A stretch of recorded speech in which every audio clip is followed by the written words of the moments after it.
Before you get mad at me and the things I say, just honestly be alone and hear what I said. Because I know from experience and I know what I'm talking about. So hear me out and don't just blow up my DMs with hate.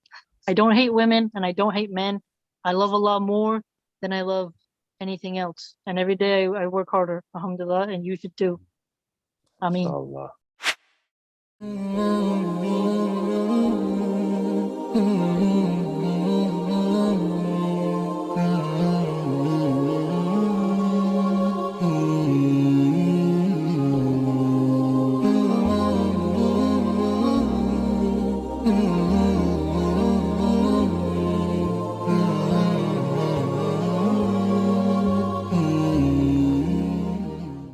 Don't feel like it's a burden to take care of your mom, because deep down you care about your mom and you wouldn't want to see her in this position. You wouldn't want to see her suffer because no one else is going to take care of her.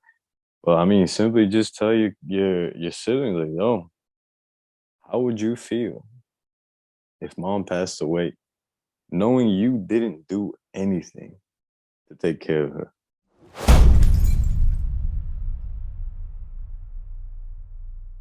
Assalamu alaikum wa rahmatullahi wa barakatuh. Welcome back to the Realist Podcast in the Dunya. It's your boys from T3M, and we are joined with a very special guest today, Sister Milahan. Assalamu alaikum. Assalamu alaikum. How you doing, fam? Salam. Good, alhamdulillah. So, real quick, for the viewers that don't really know much about you or your mission, tell us a little bit about your journey. So the reason I really started getting interested in Islam was because I didn't really understand relationship issues. So seeing a lot of broken families and being part of a broken family and not really having a sort of strong father figure, I started looking for the Islamic perspective. And I know you guys have had some disagreements in the past with two of the people I'll mention, but alhamdulillah, I think we're all past that. But one of the biggest influences was Habib, the MMA fighter. And the way he responded to Conor McGregor, because I was more rowdy and loud and kind of, a little bit arrogant. And when I saw how Habib was more stoic, the Islamic type of discipline with your tongue, I had a shift. And then that got me to go down a more deeper Islamic perspective of relationships and, the way in which you carry yourself with character. And I came across the older videos of Mufti Menk. I know he's different now, different energy, but I looked at his younger videos and said, what is this? And I started going more down the path of like discovering what Islam was. And I started to study Islam. And then I started to get a lot of great people part of the channel who knew way more than me, and they recommended books, and that really pushed me further and further. And then there was different moments at that point of junction where I started realizing and recognizing the signs that Islam is the religion for me. And I went further and further and further. And then I had very interesting dreams. And then I became closer and closer to Islam, and I said my Shahada. And each day I study, and each day I do the fasting and follow the rules and start to understand fiqh and listening to the scholars. Like, it just really just showed me like, wow. And as many have on the channel who follow me, but your audience might not know, I've studied a lot of religions. I was an atheist for a while. I have a past of studying. So when I finally came to Islam, I was like, this is it, there we go. Where was this? It's a completely different type of energy, wisdom. And before you know it, here I am. And it's amazing. Everything had to happen for it to be the way it was. But no one can tell me that you only chose Islam because you were born to it, or you haven't studied anything else. The typical rebuttals that people will give. And it's like, no, actually, I'm very familiar with all the other ones. And I've read countless religious texts and had deep discussions with ministers and Baptist types and Methodists and Buddhists and very Darwinist type of atheists. So I am very versed in philosophy, theology, rhetoric, and other systems. But Islam, it just hit me in a totally different way. And yeah, so that's a very concise summary of what led me to Islam. MashaAllah. Before we go into some deeper questions for some more insight, um, compared to when you first got into Islam, how do you think you have changed? Oh, well, my temper, number one. Because I grew up in Philly, was very quick to get to fight, because I'm very good in martial arts. So I used to do a lot of fighting. If you said something is 10 seconds, it was like, hey, right now, and Islam got me to be, no, you can't do that. You have to be disciplined, control your emotions, control your anger, watch your mouth. You don't always have to be the loudest one in the room to show your force. You can be reserved, you can be restricted, you can lead by example. And Islam has gotten me to the point where I am way less impulsive, way less impulsive. Now it's more difficult for me to even get the urge to just get really venomous. Because when you grow up around a lot of, quick reactions due to anger, it's harder to restrain yourself. And that's how Habib, the MMA fighter, really kind of inspired me, because I was like, I didn't even know that was possible. I thought you had to kind of always respond, always just like, okay, quick, 0 to 100 right now, and show you and dominate you and put you in your place.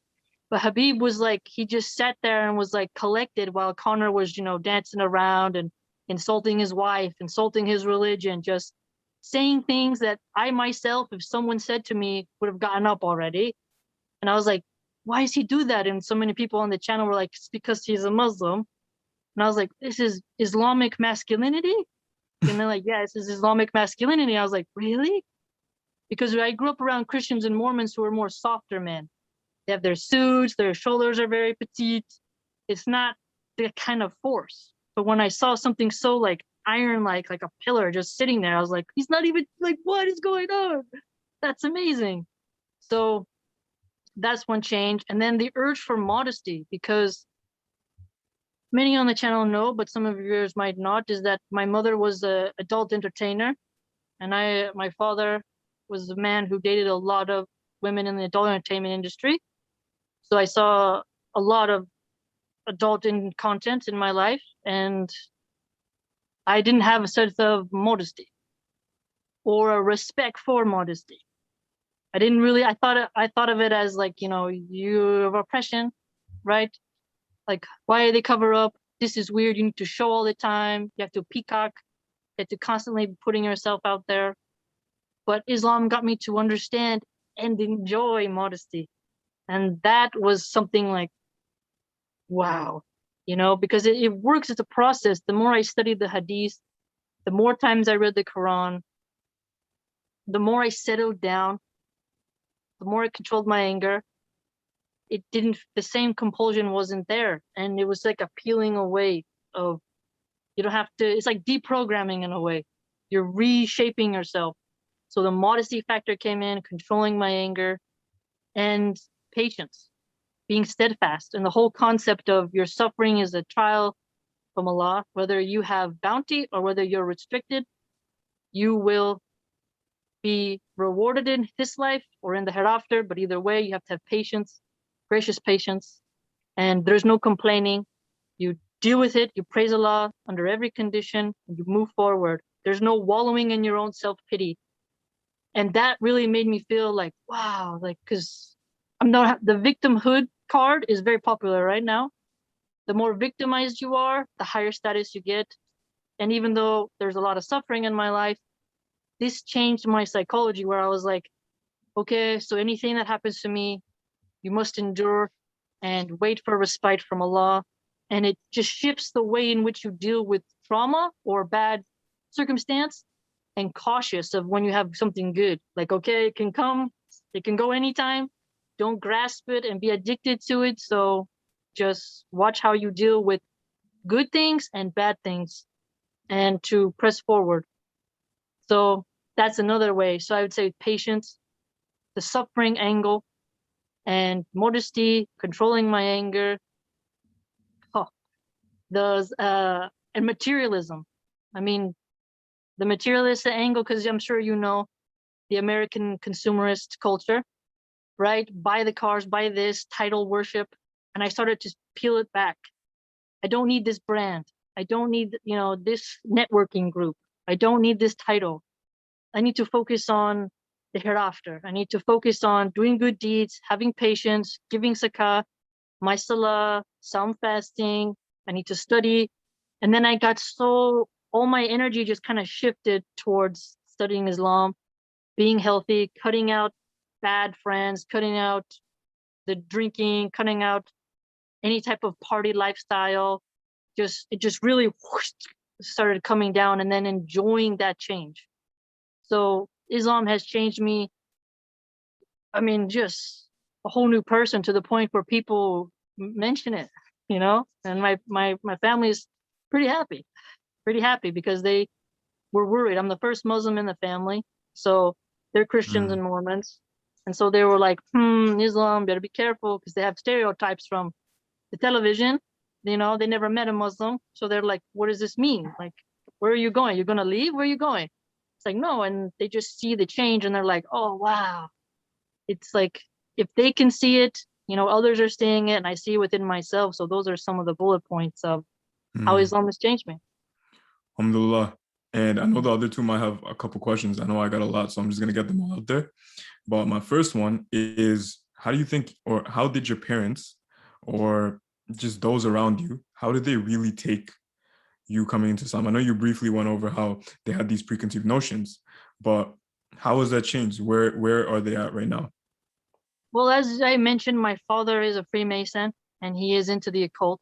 And he told me, Muhammad, peace be upon him, isn't real, that Satan is not who we think he is, that Muslims worship the black box just like the Jews. And then he went into a kind of a conspiracy rabbit hole. He was not. What is Satan? What is Satan then? I'm bad for cutting you off, but to him, according to his, that's a long story about Luciferianism, this sort of torchbearer of knowledge who set humans free, according to them.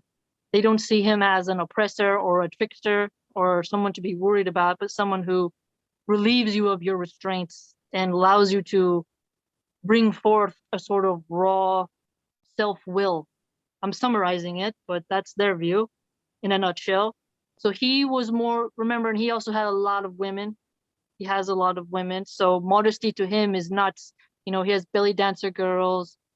So when he saw me in my modesty thing, it's like, to him, it's like abnormal. Do you know what I'm trying to say? It's like him is like, because when you deal with someone, his values are not Islamic. His values are not Islamic. So he was not as receptive, but I stuck to my points, and one day, if me and him can have a longer conversation, the more I study Islam, I'll be able to interact with his occultism more and be able to explain the differences and more merits of the truth of Islam. My mother, on the other hand, she was more receptive because she was like, oh, masculine men. She was in the adult entertainment industry. And she said to me, well, men of that descent who are more Islamic are more fortified. They are more masculine. American men are trash. I don't know. She had a joke, and I was like, okay, Mom. And she was like, they're soft. They're this. They're addicted to this, because she was in the adult entertainment industry. She had a lot of customers. So she was able to give me another perspective. And for her, she was pleased, but she just was worried about, like, don't get one that is abusive, right? Because she knows I don't have a partner. So she was like, just make sure that if you get a Muslim man, that he's an actual Muslim, not one pretending to be one. I think you know what I'm saying, right? How some have like a different vibe where they don't pray their salah. They're just like a Muslim of show. So she was worried, don't get a fake one. Make sure you get one that actually has done their pilgrimage, that's studied, someone who will follow the rules. Just, they're very good. Just be careful. And she asked me a lot of questions about the modesty aspect. And then I had a whole really deep conversation with her. And she said, I understand your compulsion for modesty. I understand. I'm older now, she was telling me. And I enjoy the modesty aspect now that I'm older, because when she was younger, obviously, she was not modest at all, right? Being filmed, being seen by men, revealing her body. having a long career in that. Modesty was not something she made money off of, let's put it that way. But for her children, like for me, she was quite pleased. And she could tell how, you know, the Islamic mindset had calmed me down. She was like, oh, great, you know? And then my grandfather, he's a veteran. He was a soldier of Vietnam. He's a Christian, but he, at the same time, he was like, oh, good, hardworking men. Like he didn't say much, but he didn't criticize. And then my Mm. grandmother, she has a little dementia. She's a Mormon. And she said, honey, I'm just glad you have God. And I said, oh, okay, thanks, Grandma. And then like that's all she says, like, honey, I'm just happy, you know, because she's really old. And she didn't criticize. And so, yeah, I mean, and also with my younger brothers, they're getting to the age where they're becoming very handsome. And I've been trying to talk to them about Islamic male masculinity. And I'm like, hey, you don't have, because their dads are dead. They were drug dealers and they were killed. They're dead, so they don't have a father figure. And so I'm trying to introduce them slowly into Islam, like getting them interested. And that's why I think I've been getting more on this point of the Islamic male masculinity, because I'm worried about my brothers. Because both my parents remarried African Americans, so I worry about him. There's a big push on femininity in the Black male community, and they're good looking, and I'm worried about them. I'm very, very worried, like with the propaganda of like Lil Nas and the stuff that they're doing. So my family's been very receptive. Now with my uncle, he's more of a fundamentalist Christian. He was a Sunday school teacher. I haven't had the opportunity to talk to him yet, but I know he won't be receptive. But at least on a dialogue angle, I will be able to exchange scholarly back and forth with him on why Jesus isn't God, and you know why the Trinity is not really conceptually valid. And that day will come, but he's not on the list yet to talk Sure. to. But everyone else besides my father has been supportive. Alhamdulillah. So you know Yeah. what? Let's just rewind a bit. I want you to get into that. You don't need to tell us the whole, you know, deep philosophical conversation you had with your mom on modesty, but maybe some cliff notes. So speak to the woman that's watching, that's falling for this feminist bullshit, and she's out here thinking that she needs to commoditize her body to make it in this dunya. Also talk to the girl that's maybe coming into Islam, kind of learning about modesty, and then also maybe to the girl that's already Muslim, but she's struggling with hijab. Okay, so one of the main points about modesty, what's beautiful with Islam, is that you cut off the dependency and addiction to the male gaze, and you become less self-hating, because being around a lot of adult entertainment women types, the more they show, the more dead you become inside, the more you become alienated from your own consciousness. So one of the things my mother would talk about when I asked her about her career, about the type of psychology that's needed, the more you keep showing your body, the more men you sleep with, the more you need to have intoxicants upon you in order to do what you have to do. Because you start to change the way you look at men. You see them as just like this. They had the thing between their pants. I'll get the job done. They give me the money. Get out. Next, take a shower, because they would take a shower after. And next one. The more you have, yes, you learn how to please them. You learn how to do it effectively, and you get the job done, as they say, but you become more and more dead inside, and you get less satisfied with the men that you're seeing, and you actually start to resent them. You see them as these base, humping gorilla, just give me the money. Like you start to almost hate them. And then when you start to hate the male energy, you start to want to dominate them. When you start to dominate them, you start to vampirize them. When you vampirize them with their energy, you want to abuse them. You start seeking power in a very dark way. And then you start to become less nurturing. Then you see kids as an annoying burden. And then when the kids become an annoying burden, you become more cold. When you become more cold, you need to loosen up a bit with drugs. Then the drugs come in, and then your personality starts becoming more schizophrenic. And then when you're more schizophrenic, you start to become more nihilistic.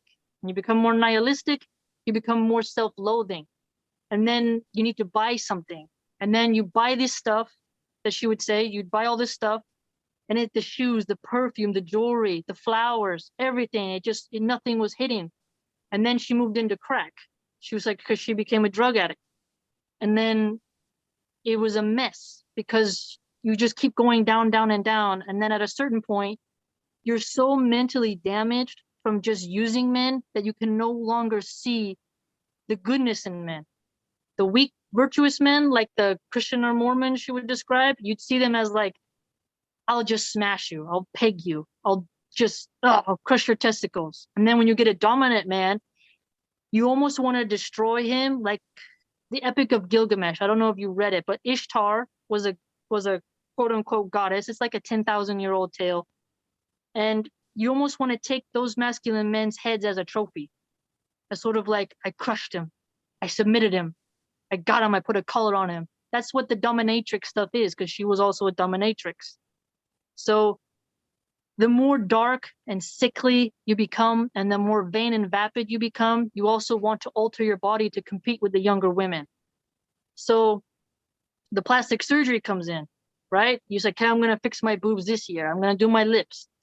And the more you submit to a doctor and pay him money that you got from your customers to beautify you, to create you, you start to get sick also because of the pills, because the Oxycontin, oxytocin, Percocet, Vicodin, these pills they give you, they also affect you. They make you sick, you have withdrawals, you throw up. And so when they look in the mirror without any makeup and they're not all princessed out, they hate what they've done. They have flashbacks constantly in their head of all the different customers. You get a sort of PTSD. To push out those bad flashing images, you use drugs. And then you get a text like, hey, next customer's here. We'll see you at 9 o'clock. Your opening spot for this, dance is going to be from this time to this time. Bring X and X outfit. They're going to pay this much. You really start to become just like, and you become much more weighed down. And then just to sleep, just to sleep. It's like, it's horrible that they would describe. So I would tell these young Muslim girls is that the more additions you add on, the more of your money you spend. You are literally just like a dairy cow. What happens to a dairy cow? It gets pregnant, it gets milked, the male calf becomes veal. Eventually, the female cow, after she can't make milk anymore, she's sent off to the slaughterhouse. The bones are sold, the organs are sold, the hide is sold. You're pieced apart. Everyone making money off the dairy cow. When you work in the sex industry, you're on OnlyFans, you're doing all this stuff. You are a dairy cow, and worse also is that you begin to hate yourself, and sex no longer has the beautiful angle to it anymore, and it makes you resent men, hate yourself, and you get this really horrible, nasty ego of like, the more validation you get from the male gaze, the more psycho they become.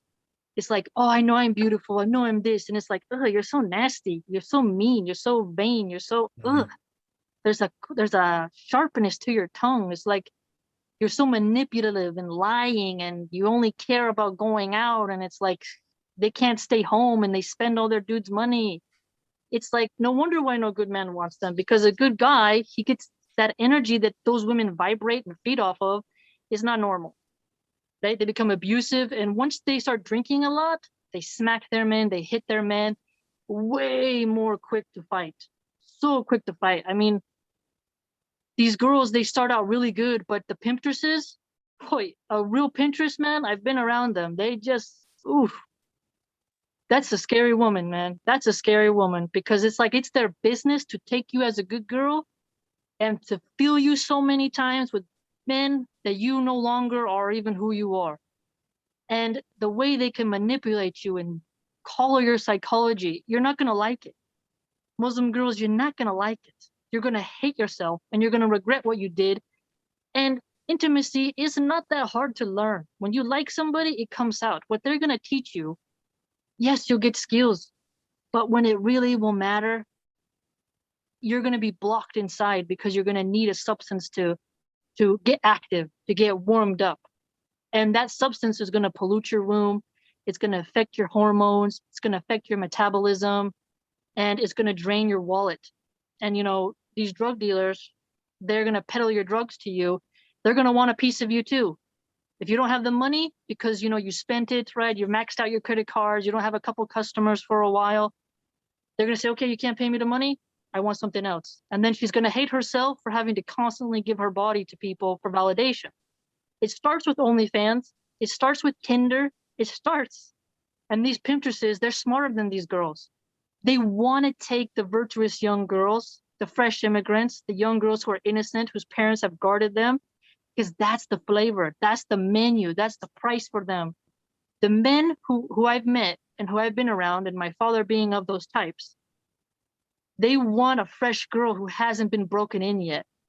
And some of them specifically want a girl who's very innocent, and they're gonna break her down and pass her around with 5 dudes on one girl, and these pimpstresses are gonna tell her, hey, this is gonna be fun.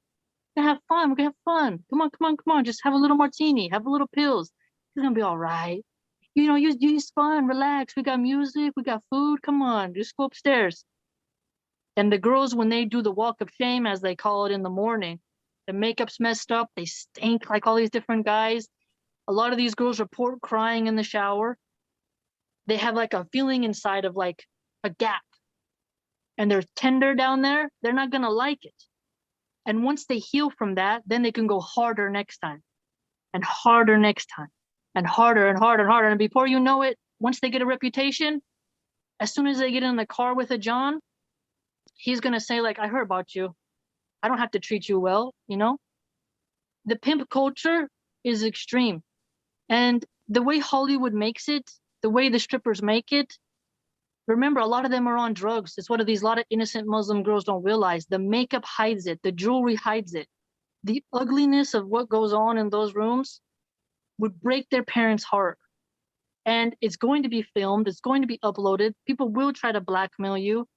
And they will try to get you to sell yourself for a price. And you can start high. When you're pure, right? You had like maybe 10 dudes your whole life. Okay, you can get $150, maximum 500, right? But the more you get, the lower your price goes, unless you become a fetish person, a dominatrix type. And let me tell you, you go into that field, you're not gonna, you're done. You're done. The things that those men request, you're not gonna be able to go to sleep and forget it. Let's put it that way. And these girls have no idea what they're getting into. There is no, I'm scared, I don't consent, I want to go home, like the feminist liberals say. They always, no, when you get there, the camera's on. There is no, I'm going to turn it off. There is, excuse me, we booked you. You're going to do your job. And they have much stronger women to come in and coax you. Oh, honey, you're scared. Come here, come here, come here. Here. Take this. Oh, just this once, honey. Oh, next time it'll be so much better. And then they coax them. These women, they know what to do. And you trust them because they have big boobs. Like they have a sort of pull. Come on, honey, come on. We won't tell anybody. Your mom doesn't know. It's okay. It's okay. Come on now. They have different psychological ways they get them. And then they have like a really handsome guy there too, who's a little bit more of like, hey, come on. And then those girls, they're like, oh, they do it. And eventually they're like, they get more tough, as they say. And then that's when you're going to get the weirdos. That's when you're going to get the guy from Wall Street who says, no, honey, I paid $500. I'm going to get my $500. Don't you want that new bag? Come on, I'll take you for a ride in the Ferrari app. What's a big deal? It's not a big deal. And then they push them. And before you know it, these girls are so traumatized with PTSD, they have mental illness. They have chronic depression. They have anxiety, And the constant judging of their bodies causes anorexia. It causes a disfigurement in this mirror where they're like, who am I? What am I? Ugh. They become so sick. And then you tell them, like, in Islam, you do wudu, so you don't wear the makeup if you do it properly, right? You break free from that. Oh, I'm going to cover my beauty, save it for my man. That's powerful. It's so powerful because no one can vampirize on you. No one can judge you or manipulate you or say, oh, honey, you should put this shadow of eyeshadow. Oh, honey, you should do your contouring like this.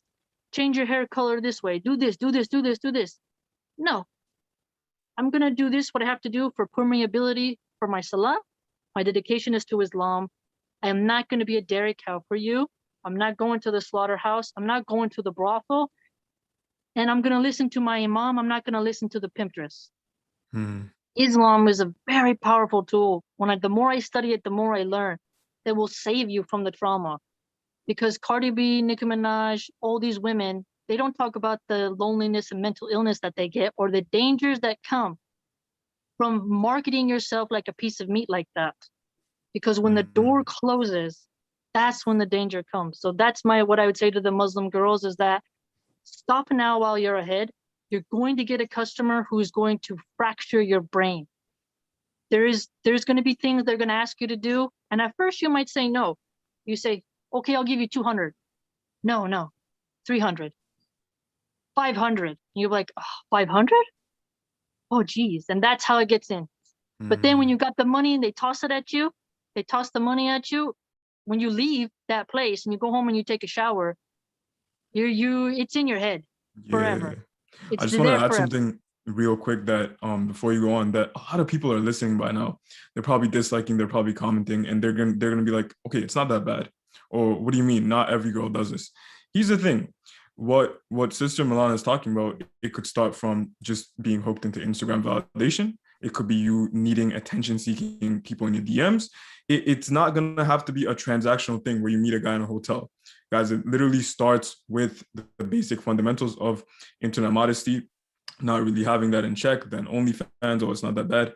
And every single girl I know that's down that road, and I'm sure most of these girls might know some of these girls, they're suffering. They're suffering from tens or dozens of mental illnesses. They're on meds, and they're just not happy with themselves. They're very insecure, and they're just, come on, it's like a breeding ground for jinn, for the shayateen. And what Islam is trying to do, what the sister is trying to say is, Islam provides you an escape from this dunya, from the shackles of this materialistic, feministic, postmodern world. Yes.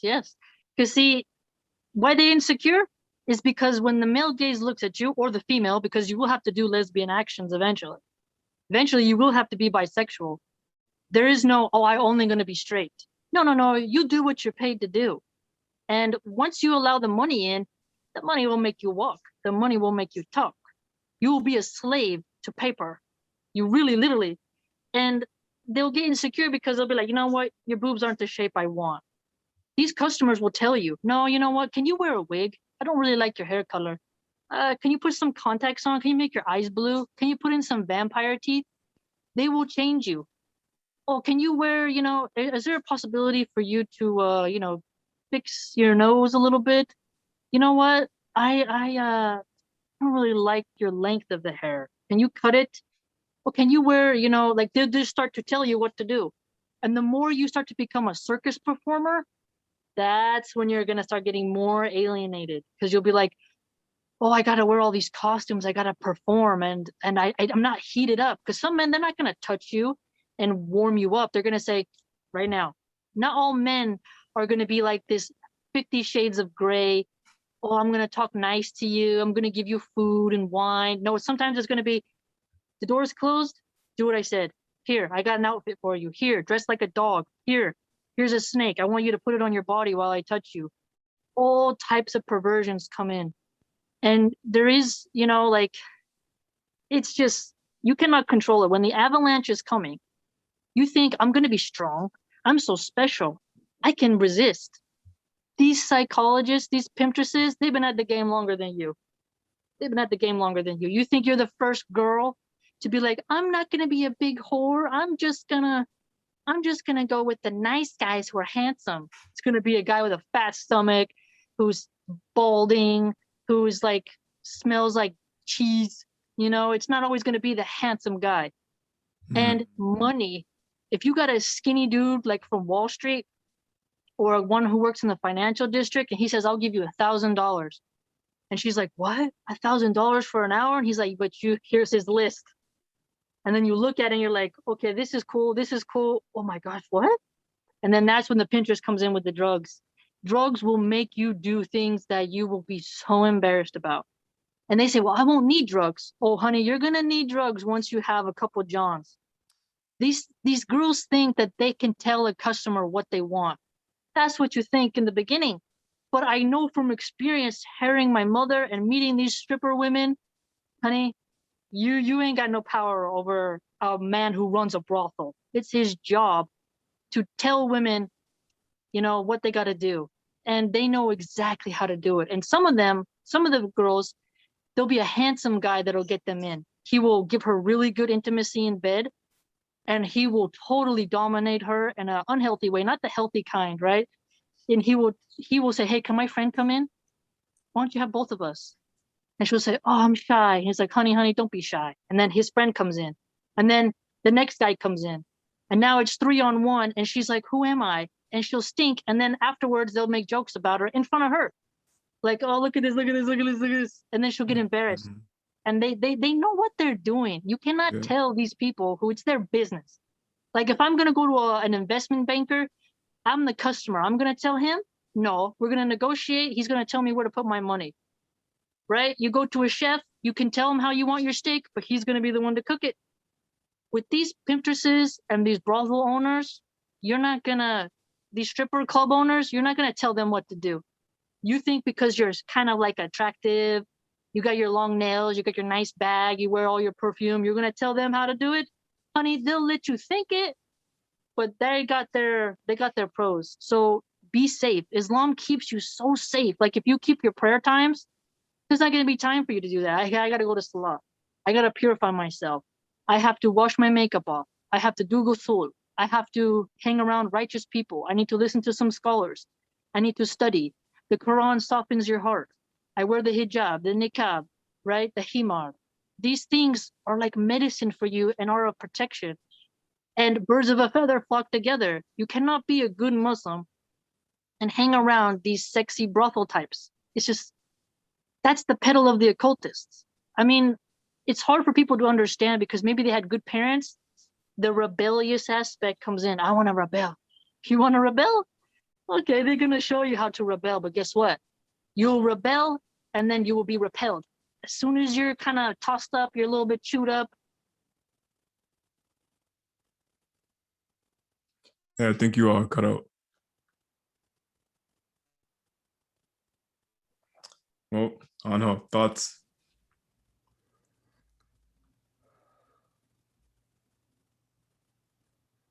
And she really did cut out. Yeah. Oh, is that? Yeah. There we go. There we go. She's back. Oh, sorry. Do you want me to continue where I was? Yeah, for sure. Yeah. Okay, sorry. So the beauty will eventually get sucked out. The beauty will eventually leave. And then that's when it comes forward. When you're no longer your beautiful girl you started out when you did OnlyFans, you were 22, you had the energy. Your hormones are there, but the drugs have taken a chemical toll on your body. And then you're 31. Then the wrinkles are going to start to come on your face. And then you want a baby, but your your fertility is low, and you have a high body count, and you have a lot of baggage, a lot of mental baggage that a good man is going to be like, whoa, geez, like, can you go to therapy? And then she goes to therapy, and then she goes and whines about all her trauma from bad customers to her therapist. And it's like, geez, who wants to have a kid with the, it's like, you cannot tell these pimpstresses and these customers what to do. That's not the business. That's what the feminists and these liberals lie about. Like, I'm 15 minutes away from Broadway, where that's the strip club area. That's right in San Francisco, right there. When I go to Richmond to buy burritos, there's prostitutes everywhere, right? The glamorized prostitute culture is very rare for very few. And all those stripper ladies, when you see them in their 40s, they're crazy. They get to be 50 years old, 100%. it's gone. They're like in the bars, they're smoking cigarettes, playing pool, their breasts have sagged, they ran out of money. A good man's like, hey, I heard about her. Like, you're gonna ruin your own reputation.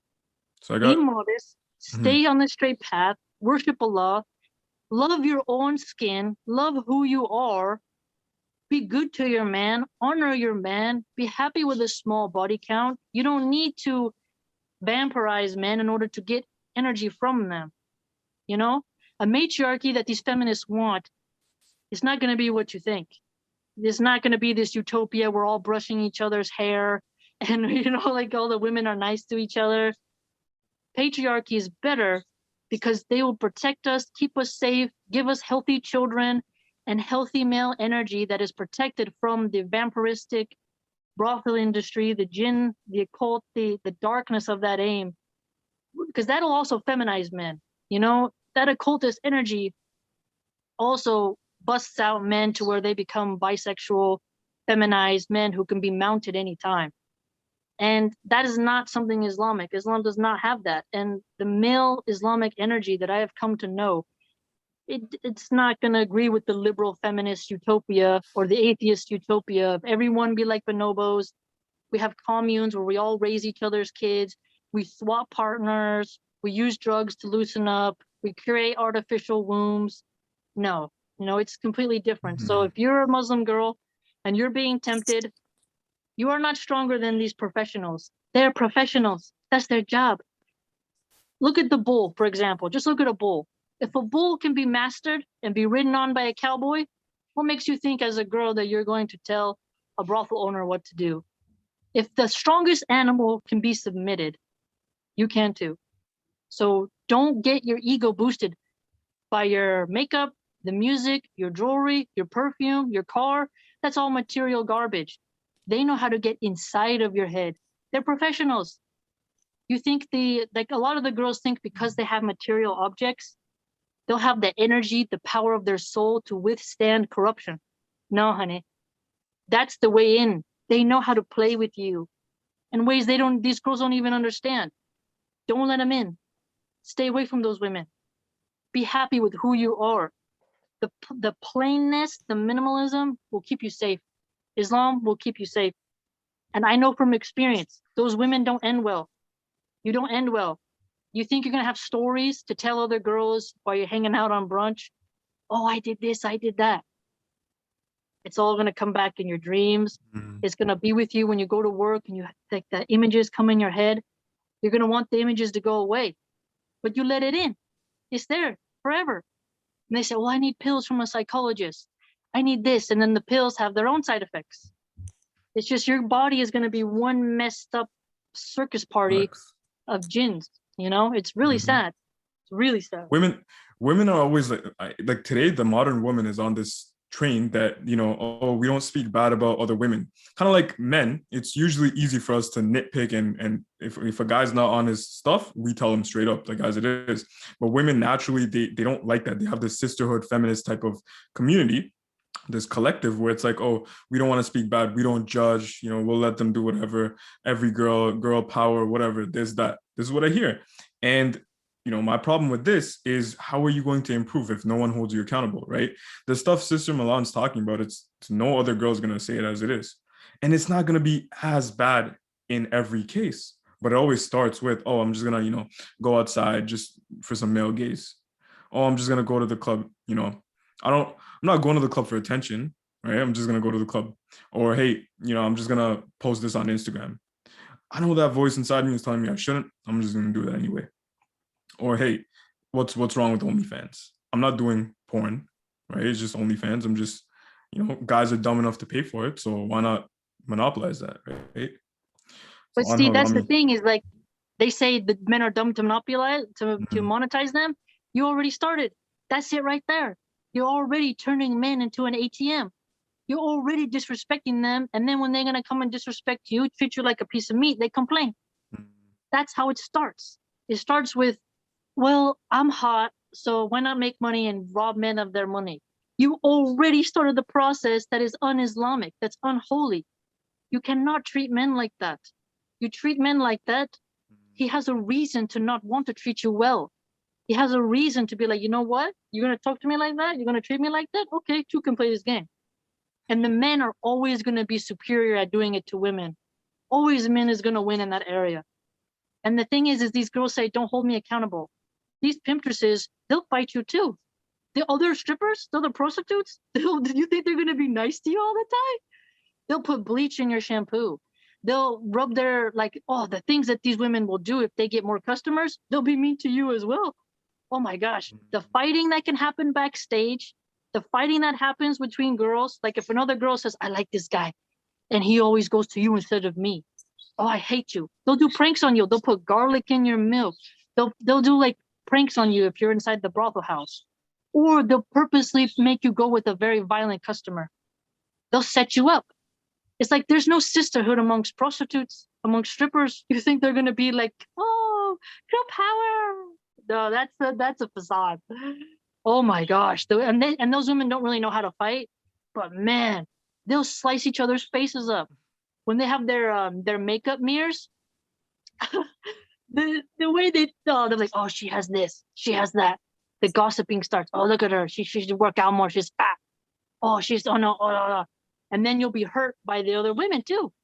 See, that's what those girls forget. Don't judge. No, there should be a strong woman there to snatch you up and say, what are you doing? Get your damn clothes on. Get home. What are you doing here? Get on. Like a shepherd, like be strong. Because that pimptress, you don't make her money, you think you're not going to give her her cut. Real pimptress is going to harm you. Do you think like when women are not okay with patriarchy or they have this sick idea of men in their head, do you think they're coming from a hurt place? Well, yeah, because they've had a bad relationship where there was like a bro meathead, maybe, who cheated on them. They felt insecure. So they said, you know what? I'm never going to be hurt again. So I'm going to be the one who hurts them first or closes my heart. That way I'll never get hurt again. Not true. You're going to meet a good guy and he might have genuine feelings for you, but you've been so cold and you allowed yourself to be played like a fiddle. And then you're more cold, and then he's gonna be like, you know what, you're so cold and nasty, you got this edge on your shoulder for every dude, I'm out of here. Because there's gonna be a calm Muslim girl who's gonna be like, hi, I'll make you cookies, I'll bake you bread, I'll cook you dinner, I'll help you with your laundry. Who doesn't want that? She may be an 8 and not a 12, but the 12 is lazy, doesn't cook, doesn't clean, will spend all your money on unnecessary crap, always wants to go out, always wants attention on her, doesn't feed your soul. I mean, it's natural for men to be like, okay, I'm going to get bored of this sexy lady after the 6th time, right? After you've already tasted the ice cream, you're going to start to be like, you know, I kind of want to have children. And this chick doesn't want to settle down, so maybe I'll go with an 8. And then those girls become even more bitter. And then they were like, okay, well, since no guy wants me, I'll monetize myself even more. And then that's how you get even more deep. Yeah, and then, I mean, it's intense. The psychology behind it is real. And as I'm saying, like, these liberal feminists, if you really listen to them, as I'm around them because I live in California, in the Bay Area, they think because they have their toys, they think because they have, you know, the music, the lights, the costumes, because there's a lot of shops, you know, you can go and buy stuff, choke colors, whatever they want, that's somehow going to protect them or help them find the right guy. But the more perverted you get and the more perverted the man is, the less safe your kids are around those guys, because those guys are very dangerous men. A lot of them are very open to abusing children or making animals mixed in. Once you start on a very perverted path, it only goes more. And honest sex workers will tell you this, but they don't want to damage their client base. And a pimptress won't tell you much about the dangers. Why? That's like a chef saying, hey, I might undercook the chicken and poison you, but do you want to buy the chicken? You know what I mean? He's not gonna, the chef isn't gonna tell you about his potential mistakes, right? He's gonna say, no. We always have organic. We always have this. We always have that. We're so strict.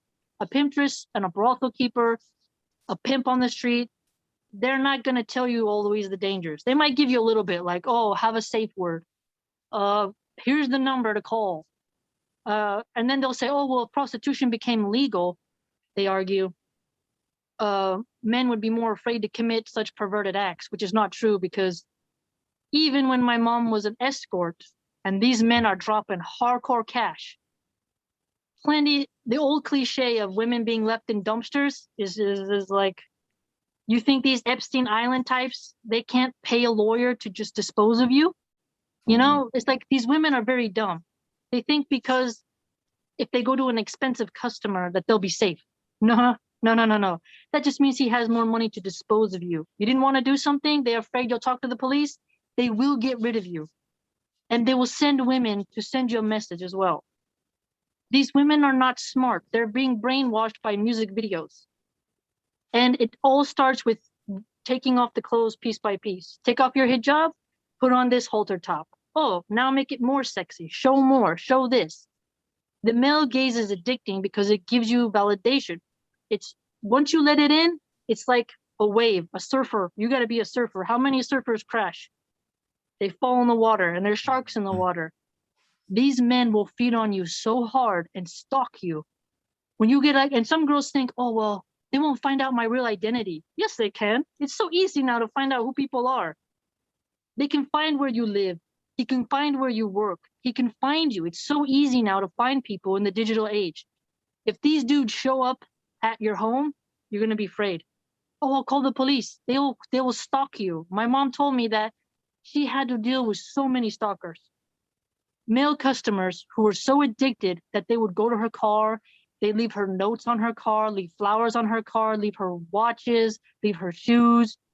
These men, once they've had you, some of them won't go away. And you're going to have to move. You're going to have to change your name. You know, it's going to be quite difficult.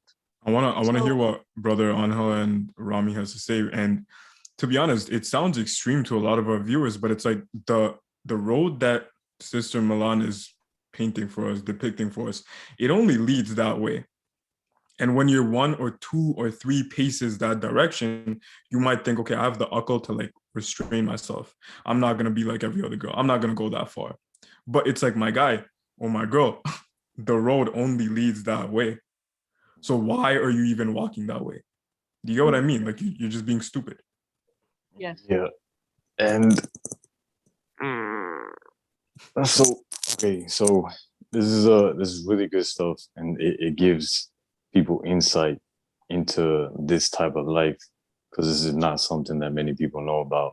So the one thing that I want to do here is I want to kind of restructure this and bring it into more so for Muslim women here, right? Because let's be honest, a lot of the Muslim women are being affected by feminism. They're being affected by liberalism and just all these different ideologies and ways of doing things, right? And with that being said, you have the traditional values in Islam that are actually starting to be tossed to the side by many of these Muslim women.